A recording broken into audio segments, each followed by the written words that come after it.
আমি আল্লাহ তোর এক সেকেন্ডে জীবনের সব গুনাহগুলো মাফ করে দিব। এমন এক টাইমে আমি আসি যেই সময় আসমান নীরব, জমিনটা নীরব, গাছের পশু পাখিরা পর্যন্ত নীরব, ঘরের মানুষগুলো ঘুমায়, নদীর মাছগুলো নীরব, একটা কোনো আওয়াজ নাই। সমস্ত মানুষ এখন বেহুশ অবস্থা, ঘুমের মধ্যে, কোনো আওয়াজ নাই, নীরব সময়। আমি আল্লাহ তখন প্রথম আসমানে হাজির। ওরে বান্দা, তুই ফজরে কোথায় তালাশ করো?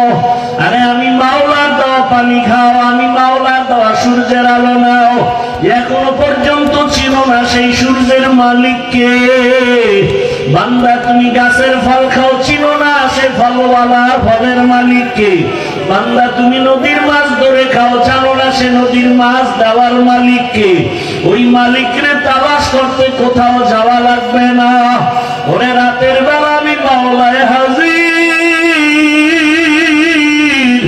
আমি আল্লাহ এখন ডাইরেক্ট হাজির হয়ে গেলাম। রাতের গভীর যখন শেষ অংশ, তোর মাও ঘুমায়, বাবাও ঘুমায়, ভাই বোনেরা ঘুমায়, তুই তখন ওযু বানাইয়া যায় নামাজে আসি একবার ডাক দে। অন্তর খুলে যদি ডাক দাও, আল্লাহ, আমি আল্লাহ পাক তোর জীবনের সব গুনাহকে মাফ করে দিব। আমি আল্লাহ চাই তোকে কাছে পাওয়ার জন্য। আমি আল্লাহ